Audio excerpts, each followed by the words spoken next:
Lucas, capítulo 15.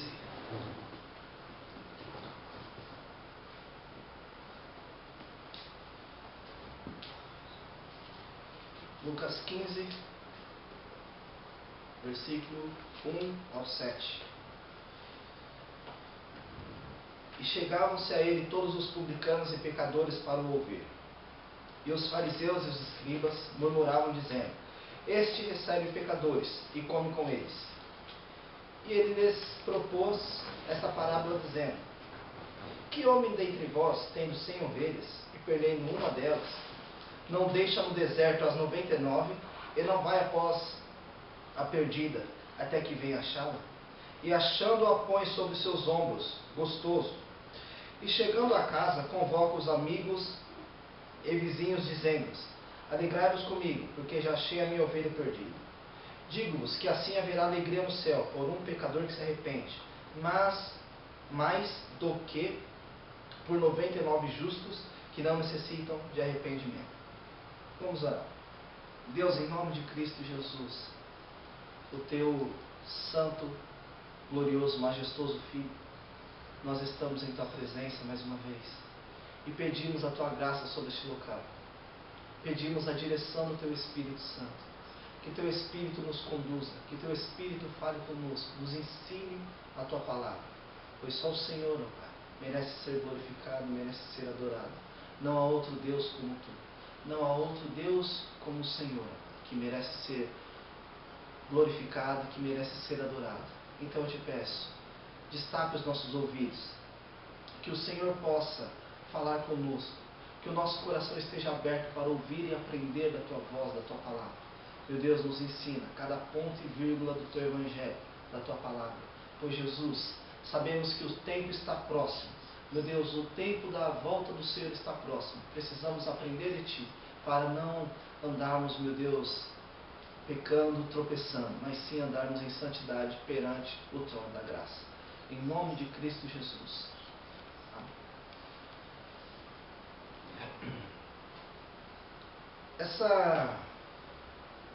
Essa passagem relata uma passagem que nós conhecemos muito. Ouvimos muito falar sobre a parábola da ovelha perdida. Jesus contando, propondo uma parábola ali para os fariseus, os escribas. Diz o verso 1: E chegavam-se a ele todos os publicanos e pecadores para ouvir. E os fariseus e os escribas murmuravam, dizendo: Este recebe pecadores e come com eles. O propósito de Jesus nessa terra, ele diz: Eu não vim chamar justos, mas os pecadores ao arrependimento. Vamos só dar uma resumida para a gente poder entender.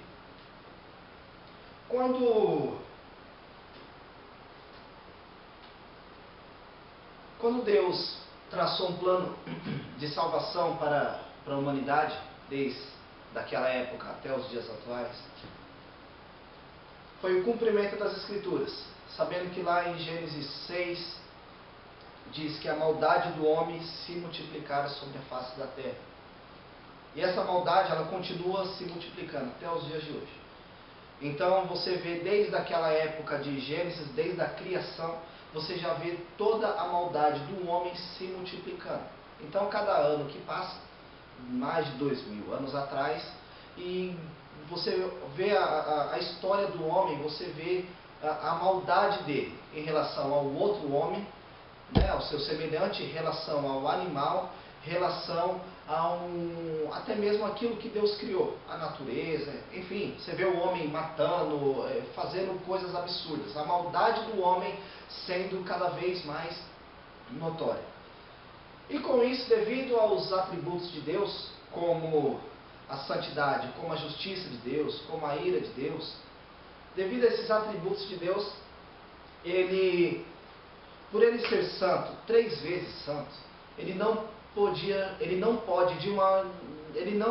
consegue ter nele ou ter alguém com ele lá no santíssimo lugar, na eternidade, que tenha pecado. Ele não tolera Porque ser santo significa ser separado, reluzente, transcendente. É algo que é mais branco do que o branco. É algo que chega a ser reluzente, quase transparente, de tão branco que é. Ou seja, de tão santo que é. E pelo ser humano ter essa tendência ao pecado, e ao pecado a se multiplicar, a aumentar cada vez mais, ele foi se espalhando como um vírus, como um vírus da gripe, num lugar fechado. Foi se espalhando para todos. Então todos naquele ambiente chamado globo terrestre foram pegando esse vírus chamado pecado. Então todas as pessoas que foram nascendo e que na verdade vão nascer, já nascem com o pecado. Então uma criança bonitinha, recém-nascida, ela já nasce com o pecado. Simplesmente ela ainda não desenvolve o pecado. Quando ela tiver ali hoje, no mundo de hoje, talvez uns 8 anos, já sabe o que é o pecado e o que não é. Já de tão evoluído que está. Então quando ela tiver o conhecimento disso, ela já vai começar a desenvolver o pecado. Ela já vai começar, é um natural, não adianta querer impedir isso, é um natural, porque isso já nasce com o homem. A tendência de odiar, a tendência de matar, a tendência de mentir, é um natural, de enganar, já nasce isso com o homem, devido à queda de Adão e Eva. Esse pecado, esse vírus espalhou para todos. E todos que vão nascendo, todos que nasceram, já nasceram com isso. E, de uma certa forma, Deus, ele sempre chamou o povo para arrependimento. Sempre veio pregando. Isaías, Jeremias, Ezequiel, numa forma mais, digamos, agressiva com Oséias, fazendo Oséias casar com uma prostituta, demonstrando que o povo ali estava adulterando, que o povo estava indo atrás de um outro homem, atrás de um outro Deus, e estava deixando o verdadeiro Deus. Oséias sentiu na pele a dor que era ser traído, e era isso que Deus estava querendo mostrar para ele, a dor da traição, a dor a qual Deus estava sentindo, não por uma pessoa, mas sim por uma nação toda estar traindo ele, por um povo todo estar traindo ele. E Deus sempre chamou o povo para o arrependimento, até mesmo usando com Oséias, falando: tome ela novamente em teus braços, fique com ela novamente, perdoe, e assim vai. Com todos os outros profetas, Deus fez a mesma coisa, chamando sempre o povo para o arrependimento. E o povo, de uma certa forma, com uma dificuldade muito grande de se voltar a Deus. Sempre queria servir dois deuses. Queria servir a Deus verdadeiro e queria servir a Baal, Baalins, queria servir Dagon, Mamon, e assim vai. Belial, sempre outros deuses. Os deuses da riqueza, os deuses da fertilidade, os deuses da produtividade. Queriam sempre servir outros deuses e depois servir a Deus. Mas Deus, ele diz que só Ele é digno de ser adorado. Não há outro Deus. Eu, Senhor Deus de Israel, sou o único Deus. Não há outro além de mim. E com essa maldade do homem toda em relação à idolatria, em relação aos sacrifícios, às ofertas, que ao invés de fazer as ofertas a Deus, estavam fazendo ofertas a outros deuses. Ao invés de fazer sacrifício a Deus, estavam sacrificando a outros deuses. Pessoas sacrificavam seus próprios filhos a outros deuses. Faziam sacrifícios a um Deus que eram feitos por mãos de homens. Eram feitos por escultura humana. Tinha ali semelhança de um homem, com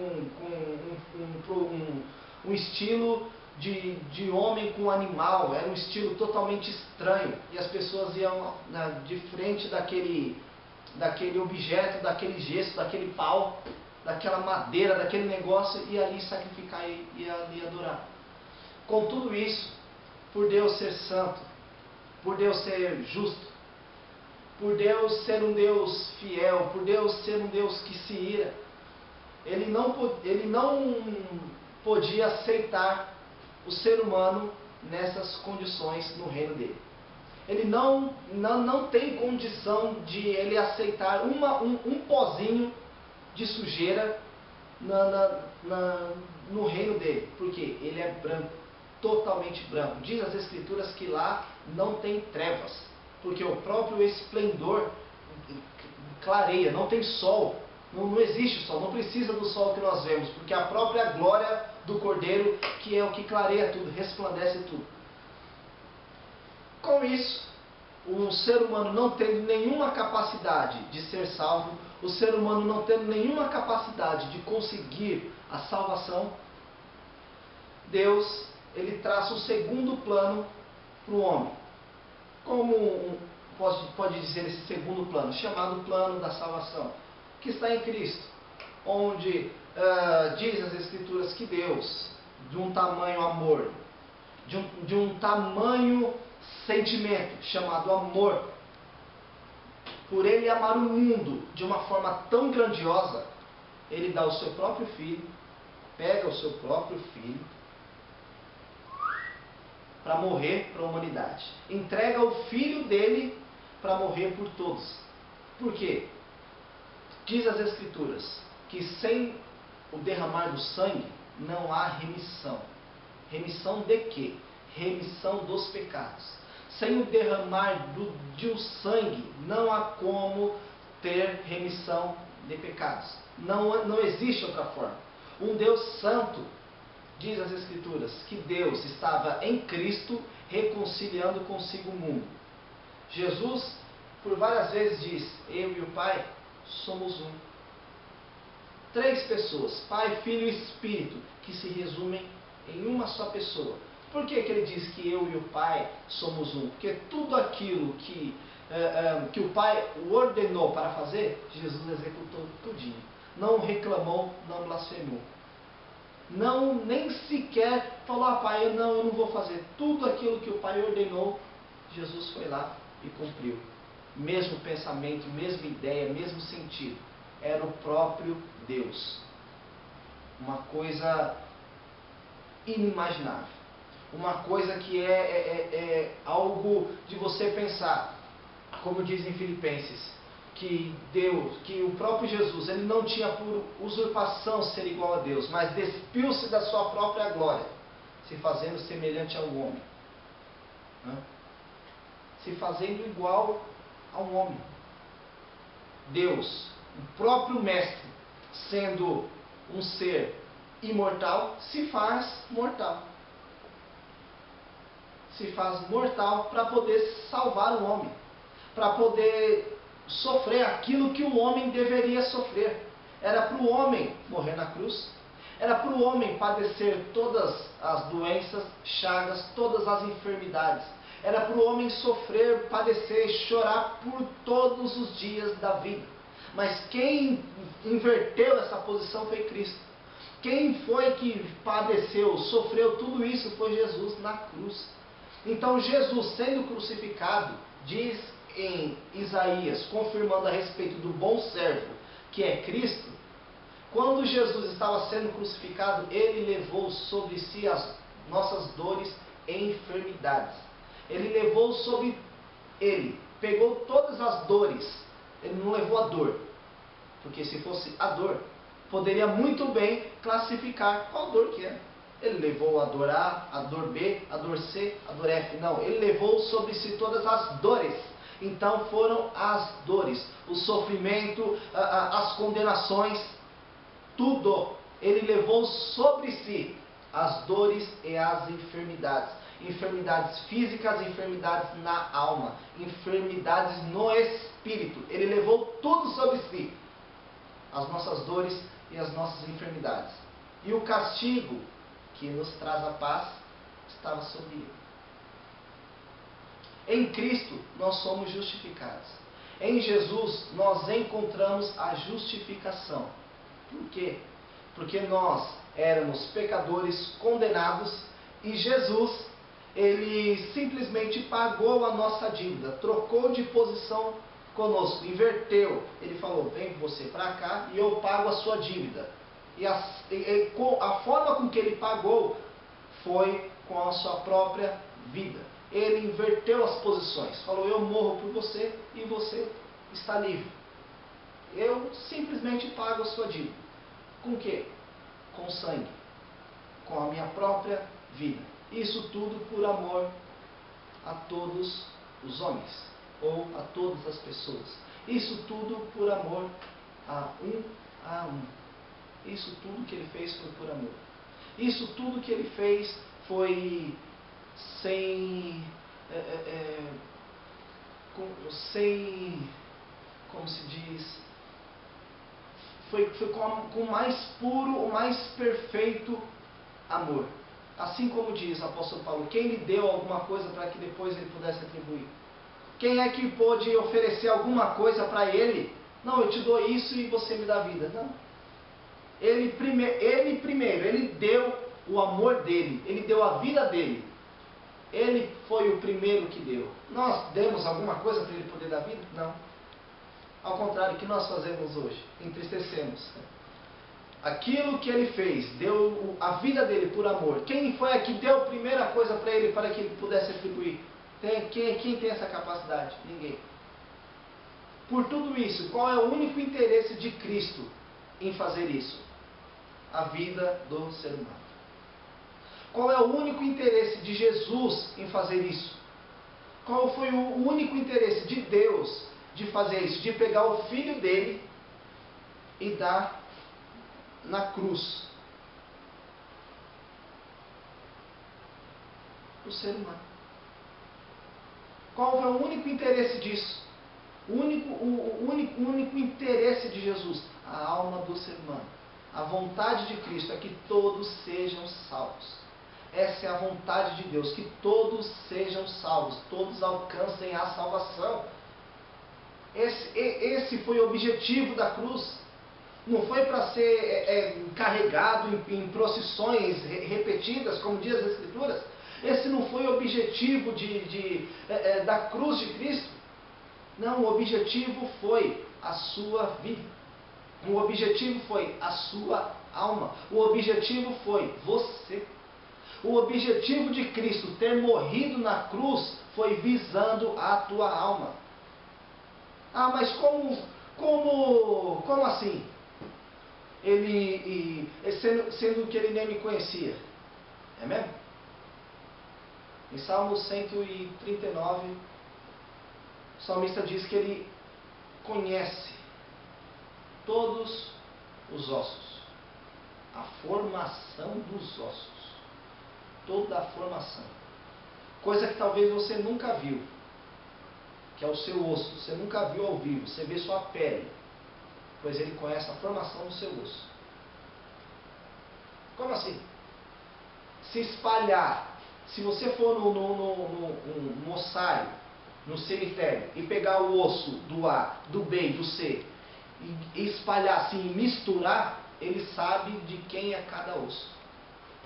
Ele sabe de quem é cada osso. Talvez 3 famílias diferentes, A, B e C. Se misturar, não vai saber qual osso é do qual parente seu. Mas o próprio Deus sabe de quem é cada osso. Ele conhece a formação de tudo. Ele tem toda a sabedoria, todo o poder e todo o conhecimento. Ele tem toda a ciência. Ele conhece o hoje, o amanhã, o depois de amanhã, o passado. Jesus Cristo é o mesmo de ontem, hoje e será para sempre o mesmo. Ele não muda. E esse amor dele ainda continua entre nós. Esse amor dele ainda continua na nossa vida. Esse amor de Cristo ainda continua no nosso meio. Por isso que diz, é chegado a vós o reino de Deus. É chegado a vós a oportunidade de viver o amor de Cristo. É chegado a vós a oportunidade de viver as Escrituras, viver o reino do Senhor. É chegado a oportunidade, é chegado a vós, é chegado este momento. Talvez tanta dor, sofrimento, vontade de suicídio, vontade de tirar a própria vida, depressão, enfim, várias coisas. Sendo que Jesus diz: ei, é chegado a vós o reino de Deus. É chegado a vós. É chegado a vós a oportunidade de viver uma vida comigo. É chegado a vós a oportunidade de viver ao meu lado. É chegado a oportunidade de viver comigo, de estar comigo, de habitar comigo. É chegado a vós essa oportunidade. É chegado a vós a oportunidade do Espírito Santo habitar em vocês. É chegado a vós a oportunidade do Espírito Santo morar em vocês. E recebereis o poder, a virtude, ao descer sobre vós o Espírito. É chegado a vós essa oportunidade. E por que tanta dor, tanto sofrimento? Por que tanto pouco caso com Jesus? Por quê? Sendo que aquilo que ele fez, as pessoas hoje já não lembram mais. Aquilo que ele fez, a ceia do Senhor hoje, é celebrado muitas vezes nas igrejas como apenas um ato, como apenas um rito. Então tem que ser feito porque Jesus ordenou. Só que não tem que ser feito porque Jesus ordenou. Tem que ser feito porque Jesus ordenou para nós fazermos com amor, sabendo aquilo, qual é o significado. Não é apenas um rito, não é apenas um negócio que você pega assim, um pão e um suco e sente emoção. Ai, estou com pão, estou com o corpo de Cristo, estou com sangue. Não, isso aí é babaquice, isso aí é besteira, isso aí é xaropice, isso aí não tem nada a ver. É o sentido do negócio. Você está ali com o pão e com o suco, você sabe o que aquilo significa. Não é algo emotivo, não é para mexer com a tua emoção, não é algo para mexer com, nossa, não, é algo que tem significado. Por isso que Jesus ordenou fazer isso em memória de mim. Por que em memória de mim? Por que fazer isso na memória dele? Qual é o significado disso? Do pão e do sangue. Qual é o significado disso? A cruz. Porque foi na cruz que ele sendo o pão da vida, ele se entregou. Ele tendo o sangue que faz a remissão dos pecados, foi derramado, foi vertido no madeiro. Esse é o significado da ceia. Esse é o significado: o pão, a vida, o sangue, a remissão dos pecados.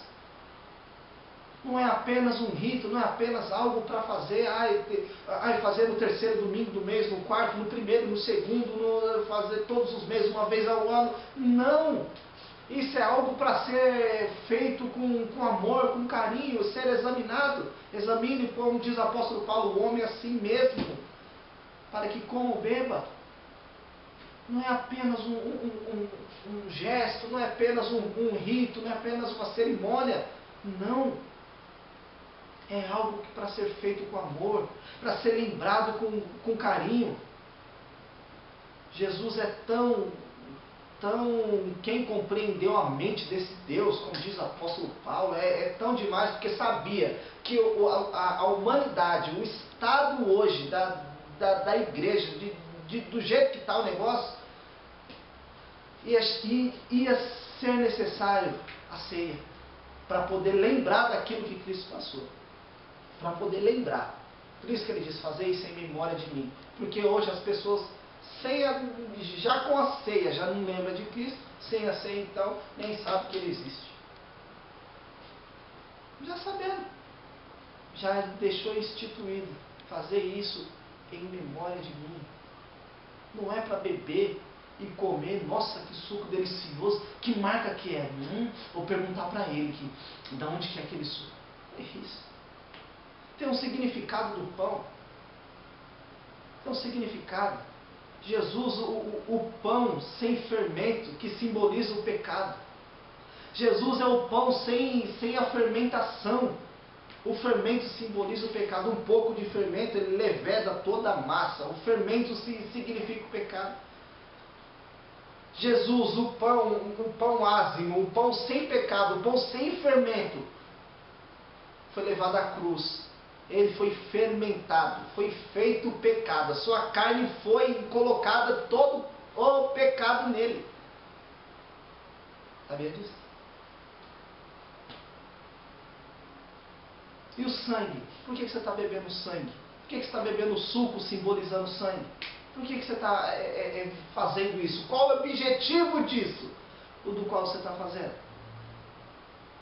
A justificação pela fé.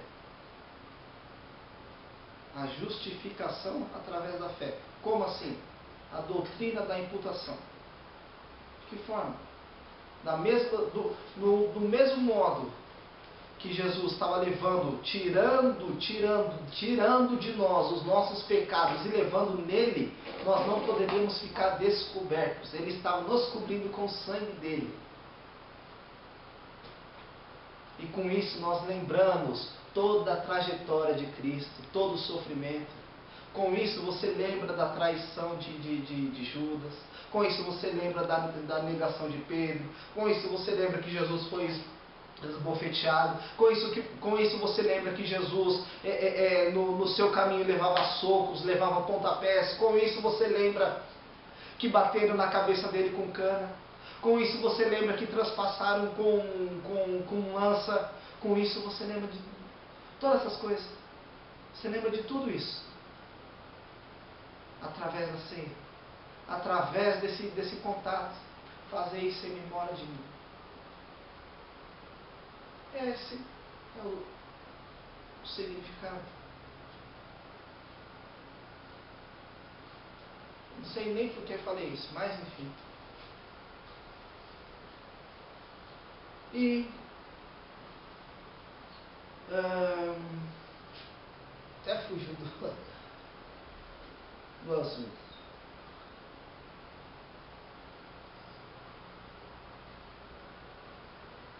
E Jesus, sendo crucificado, perdoou os nossos pecados.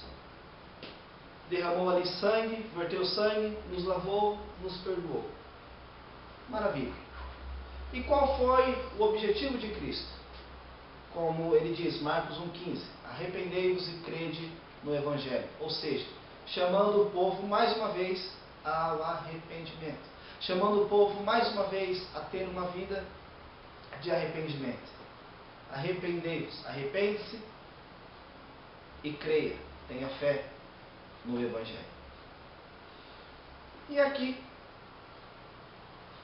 diz no versículo 1: e chegavam-se a ele todos os publicanos e pecadores para o ouvir. Jesus, onde ele passava, ele ensinava. Chegou até ele, os publicanos e os pecadores para ouvir. Acho que é Romanos 10:17.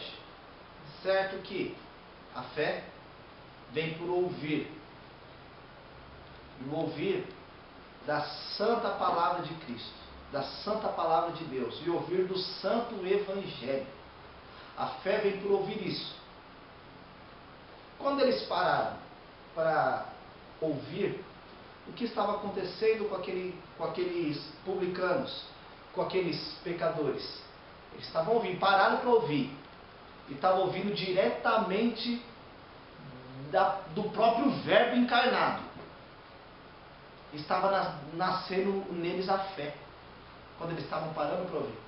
Eles pararam para ouvir, chegaram para ouvir o que Jesus estava falando, parou para ouvir, brotando neles a fé. Se a fé vem por ouvir a palavra, quem estava a falar a própria palavra estava falando com eles, então estava nascendo neles a fé.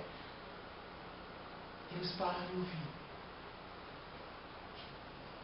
E os fariseus e os escribas murmuravam, dizendo: este recebe pecadores e come com eles. Ou seja, as pessoas mais conhecedoras, os escribas são as pessoas que eram especializadas no estudo e na explicação da lei e da Torá. Então, eram pessoas que eram muito estudadas, muito conhecedoras, de ponta a ponta, de toda a Torá, de toda a lei, dominavam. Sabia onde estava tal palavra, em tal capítulo, em tal versículo, sabia de tudo, tudo certinho, tudo mastigado. E por saber disso, eles, tal como os fariseus, se achavam os santos. Eles se achavam os separados. Eles se achavam pessoas distintas das demais. Então eram pessoas que elas se auto-justificavam pelo simples fato de conhecer a palavra. Pelo simples fator de conhecer a palavra, se auto-justificava. Como assim? Eu conheço, ele não conhece. Eu não conheço, eu sei o que está escrito, ele não conhece, ele é o pecador, ele é um bandido. Ele é isso, ele é aquilo, ele não vai para o céu. Esse não tem direito a ir para a glória. Esse aí não tem direito a conhecer, ir para a eternidade. Esse aí não tem direito ao reino de Deus. Esse aí não tem direito a morar com Abraão, Isaac. Esse aí não tem direito. Não, esse não tem. Faziam acepção das pessoas.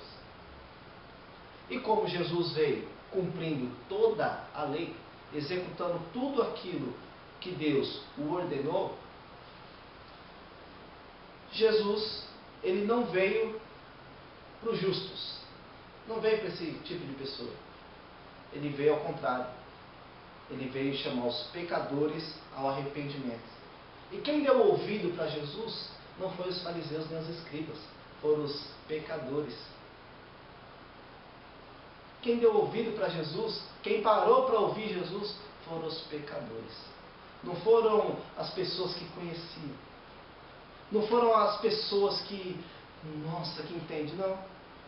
Por quê? Porque Jesus ele veio da forma simples. Jesus ele não veio enfeitando. Não, Jesus veio na simplicidade do Evangelho. Jesus veio na simplicidade da Escritura. Na simplicidade. Jesus veio ensinando o caminho da vida. Eu sou o caminho, a verdade e a vida. Ninguém vem ao Pai senão por mim. Nossa, isso aí foi uma blasfêmia. Como você pode falar que você é filho de Deus? Isso é uma blasfêmia. Você é do demônio. Você é Beelzebu.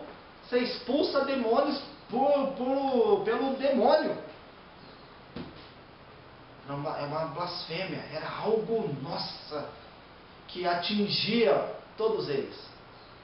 E Jesus nem se importava, continuava o seu ministério, pregando a palavra. Chegaram os pecadores, pararam para ouvir. Ouvindo, cresceu a fé dentro do coração deles. E eles falavam, ó, esse aí recebe pecadores. Esse aí recebe pecadores. Depois fala que é rei.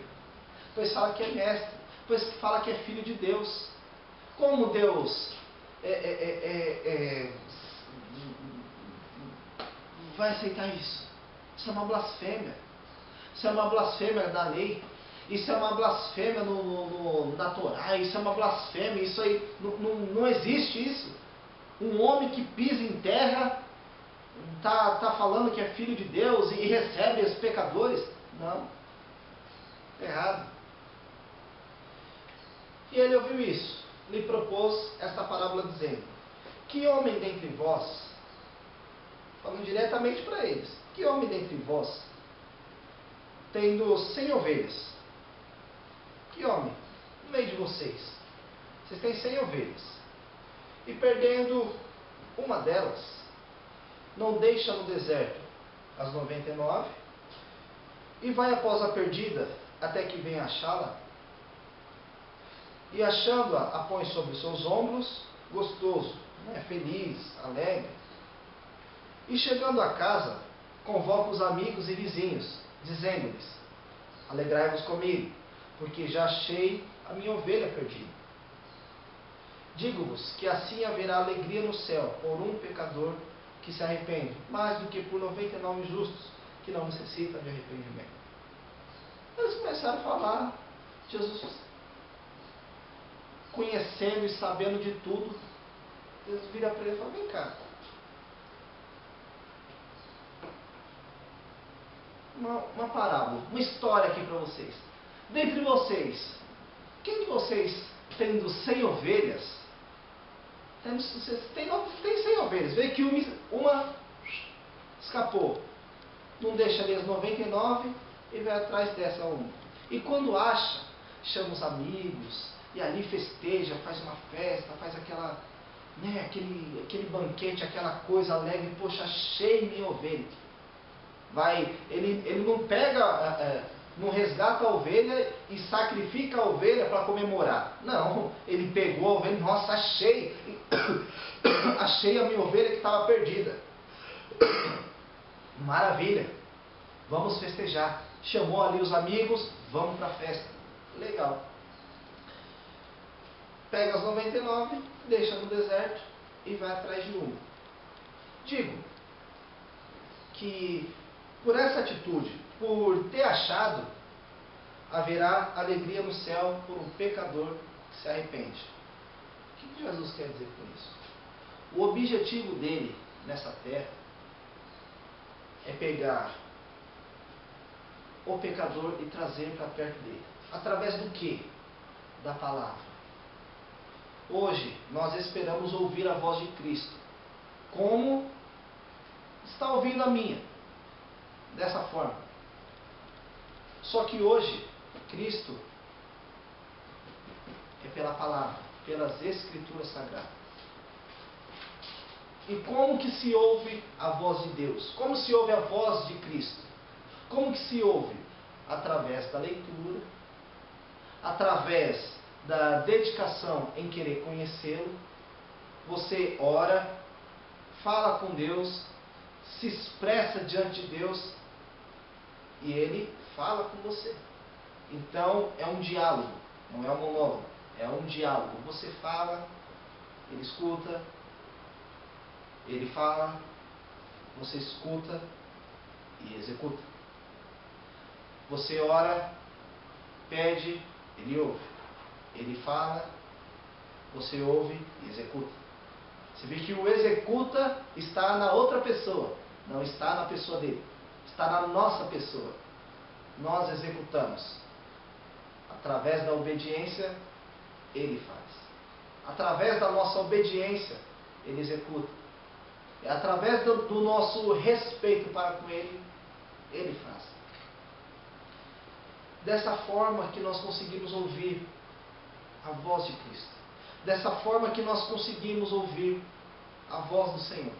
Quando nós oramos, quando nós lemos a palavra, nós temos esse contato, essa preocupação em querer ouvir Jesus falar conosco, em querer ouvir Jesus falar a respeito do seu pecado. Você já perguntou para Jesus, Senhor, qual é o meu pecado? O que eu tenho de pecado? Jesus, o que é que eu tenho de pecado que eu não enxergo? Talvez para mim eu só enxergo aquilo que exatamente eu enxergo. E o Senhor enxerga o que está em oculto. O que é que está em oculto? Me mostra. Se é algo de eu mudar, me ajude. Se é algo de eu não mudar, arranque. Perdoe os meus pecados, limpa, me ajuda. Já fez essa oração a Deus? Senhor, muda a minha forma de pensar. Senhor, muda a minha maneira de agir. Muda a minha maneira de pensar, minha maneira de executar. Senhor, se isso não muda, Jesus, então me sustenta. Mas tira, arranca isso. Já falou isso? Já teve essa preocupação de falar isso para Jesus? Já teve essa preocupação de falar, Senhor, muda isso da minha vida? Muda isso do meu coração, muda isso da minha alma. Tira isso de mim. Ele não veio para os justos, mas sim para os pecadores. Uma coisa que eu achei interessante foi no versículo 7. Digo-vos que assim haverá alegria no céu por um pecador que se arrepende. O próprio Jesus falando. Quando o pecador se arrepende, há alegria no céu. Mais uma alma, mais uma vida, mais um que reconheceu os méritos de Cristo. Mais um que reconheceu o sangue do Cordeiro. Mais um que reconheceu o que foi feito no Calvário. Foi mais um que reconheceu o valor da cruz. Mais um que reconheceu. É mais um.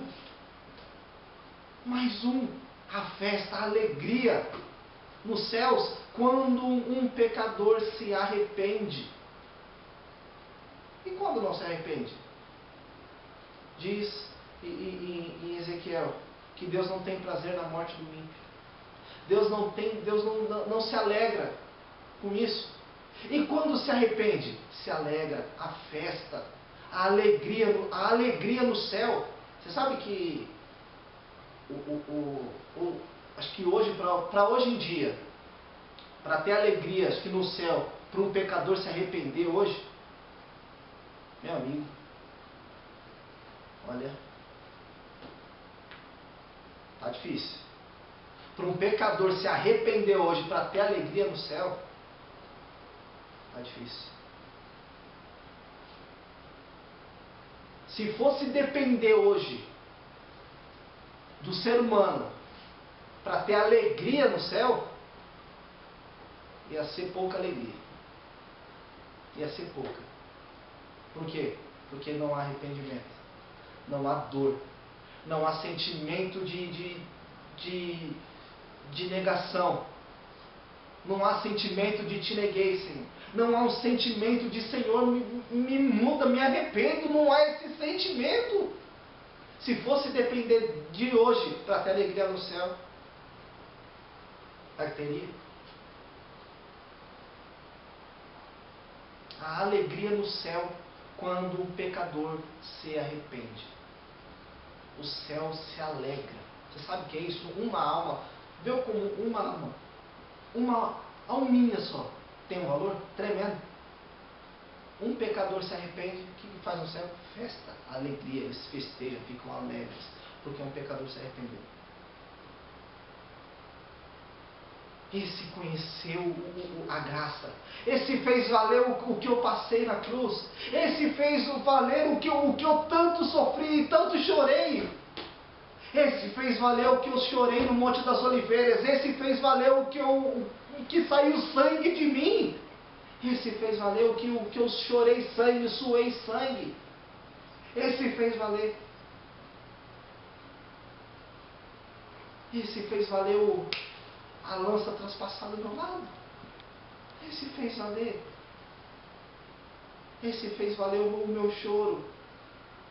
Esse fez valer as minhas lágrimas que eu derramei na cruz. Esse fez valer o sentimento de abandono do Pai comigo na cruz. Esse fez valer. Quando um pecador se arrepende. Já vi várias formas de interpretar isso. Eu achei muito interessante o final. Que se arrepende mais do que por 99 justos que não necessitam de arrependimento. Ovelha. Tem a terminação A. Ou seja, gênero feminino. Ovelha. Ou ovelhas. Pecador que se arrepende mais do que por 99 justos. Ovelhas justos. No caso, em português. Seria ovelhas justas. Então, para que Jesus estava falando aqui? Diretamente para eles. Que não necessitam de arrependimento. Como assim? Eles não precisam se arrepender? Não. Eles se autoproclamavam justos. Eles se justificavam. Eles se autoproclamavam pessoas justas. Eles se autodenominavam justos, eram pessoas conhecedoras da lei, eram pessoas que conheciam toda a Torá, era pessoa que conhecia ponta a ponta, de mestre e aprendiz todos. Conheciam. Jesus encerra: digo-vos que haverá alegria no céu por um pecador que se arrepende, mas haverá alegria no céu por um pecador que se arrepende, por uma pessoa que se arrepende, mais do que por 99 justos que não necessitam de arrependimento. Espera aí, se eles não necessitam de arrependimento,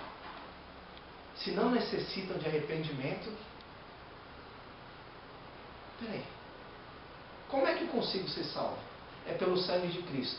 Pela graça sois salvos por meio da fé. Isso não vem de vós para que ninguém se glorie. É um dom de Deus. É por Cristo. É por Jesus. Eu me arrependo. O sangue de Cristo é derramado sobre a minha vida. Eu me torno justo, limpo. É pelo sangue de Cristo. Ok. Se eles estavam zombando de Cristo aqui, se eles estavam zombando dos pecadores que estavam se aproximando até Cristo, eles já estavam se achando santos, separados. Já estavam se achando pessoas já que não tinham pecados. Já estavam se achando pessoas já só porque conheciam, especializados, mestrados, doutorados, pessoas PhD da lei demais.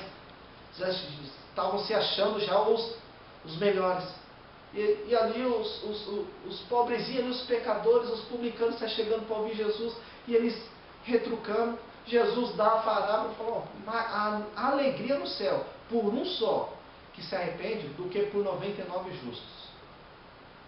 Como assim? Eles se arrependendo, há mais alegria do que vocês conhecendo toda a Torá. Há mais alegria deles se arrependendo do que vocês conhecerem todinha a Torá. Tem valor algum. Por quê? A letra mata, mas o que dá a vida é o Espírito. Não adianta nada. Vocês podem conhecer tudo. Se não crer no Filho de Deus, assim como está escrito acho que em 1 João 2,25, acho. E a vida eterna está em seu Filho. Em Jesus. A vida eterna está nele. A vida eterna está em Cristo. Quem não crê em Jesus Cristo não tem a vida eterna. Quem não crê em Jesus não tem a vida eterna. Mas e eles? E o povo que professa fé conhece, mas se auto-justifica. Pensam que por muito conhecer alcançam alguma coisa, serão salvos por suas obras. Não. É pela graça de Cristo, é pelo sangue de Jesus. É por Ele que alcançamos a salvação. A alegria no céu por um pecador que se arrepende. Aí eu pergunto: quem é que nós somos? Estamos na parte daqueles que não necessitam de arrependimento? Pessoas que não necessitam de arrependimento? Ou seja, não necessitam não necessitam chorar, não necessitam sentir a dor do pecado, não necessitam clamar pelo perdão? Somos essas pessoas? Ou somos pessoas como esses pecadores, os publicanos que se achegaram para ouvir? Que se achegaram. Veja, aquele que de Jesus, aquele que veio a mim, de maneira nenhuma lançarei fora. Eles foram, se achegaram até Jesus, e os outros zombando deles, apontando o dedo para eles. Sabe o que Jesus os fez? Os defendeu. Esses daqui são meus, se achegaram até mim. Vocês não se achegaram, não. Vai para lá. Aquele que se achega até Cristo, ele defende. Ele protege, ele guarda. Aquele que habita no esconderijo do Altíssimo, a sombra do Onipotente descansará. Descansa na sombra do Onipotente. Aquele que se achega até Ele, aquele que vai até Ele, Ele não lança fora. Eles se achegaram até Jesus para ouvir. Os outros zombando: como é que esse aí está recebendo pecadores? Como é que esse aí está recebendo esse povo? Jesus foi logo defendendo eles. A alegria no céu por eles que se arrependem do que por vocês que não se arrependem. se Jesus fala uma parábola, faz digamos, uma historinha, uma comparação,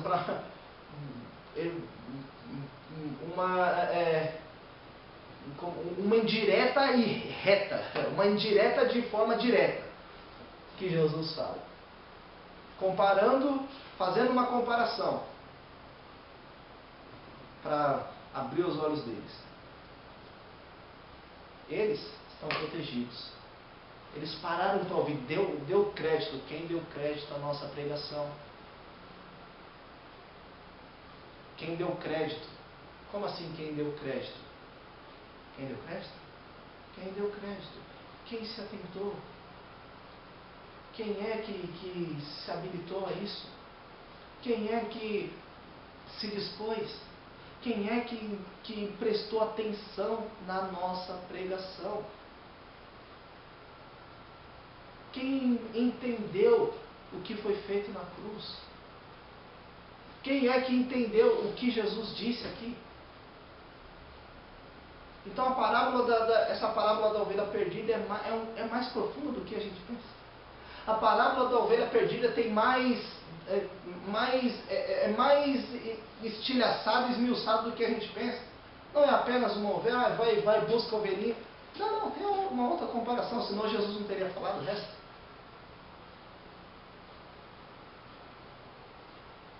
Aquele que se achega até Cristo, Jesus guarda. Aquele que vai até Ele, Ele protege. Os outros tentar apontar o dedo para eles. Jesus, esse aqui é comigo. Tentar apontar, esse aqui está comigo. Esses daqui são meus. Esse aqui vier, pararam para ouvir. Pararam para ouvir. Esse aqui estão ouvindo. Esse aqui estão ouvindo. Por quê? Porque eu não vim chamar vocês. Como assim? Eu não vim chamar justos, mas os pecadores ao arrependimento. Jesus, você sabe o que ele fazia com os povos que ficavam com frescurinha, assim, hoje em dia é muito disso. Sabe o que Jesus fazia? Não estava nem aí não. Falava logo e arrebentava com tudo. Acho que ficava aqui, não quer. Quer servir? Quer. Não quer. Se acha justo? Então tá bom. Eu não vim para vocês. Eu não vim chamar vocês, mas eu vim chamar os pecadores para o arrependimento. Eles pararam para ouvir.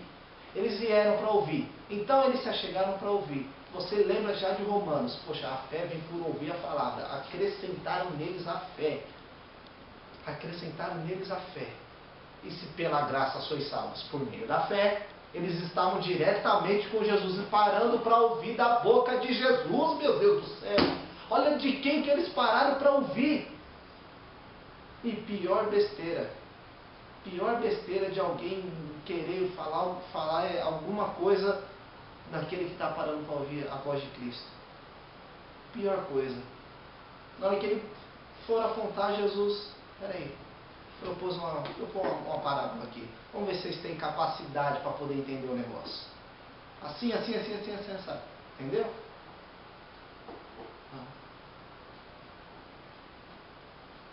Nós hoje, quem somos? Nós hoje, quem nós temos sido hoje? Os conhecedores ou a ovelha perdida?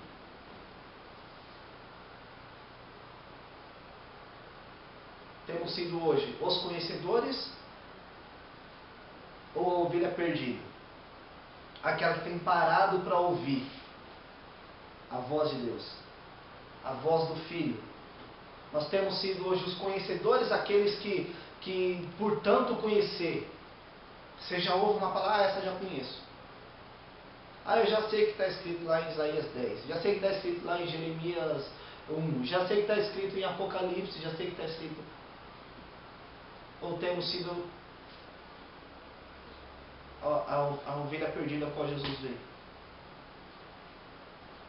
Quem que nós temos sido?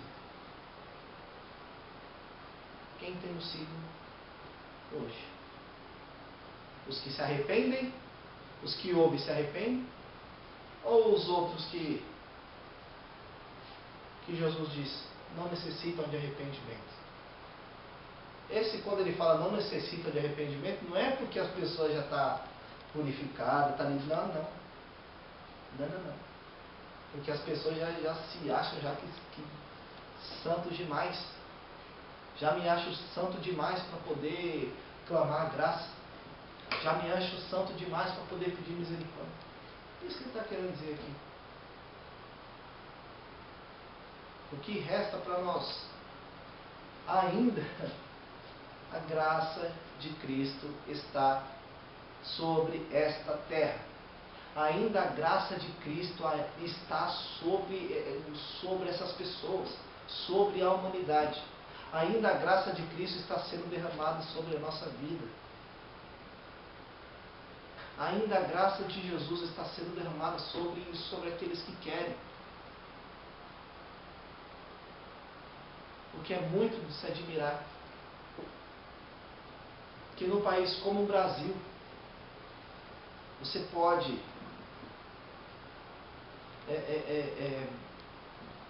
servir a Cristo e as pessoas não querem. E num país que não pode servir a Cristo, tem pessoas que querem e morrem só por professar a fé em Cristo e não professar a fé no islamismo, muçulmano, enfim. E aqui você pode professar a fé naquele que morreu na cruz. E as pessoas hoje não querem isso. Muitos conhecem, muitos estudam. Tem gente que conhece, é um escriba, conhece demais, nossa, sabe história, sabe toda a parte cronológica do negócio, sabe de escatologia, isso, daquilo, sabe, mas domina. E daí? Tem que conhecer? Conhece? Mas e daí?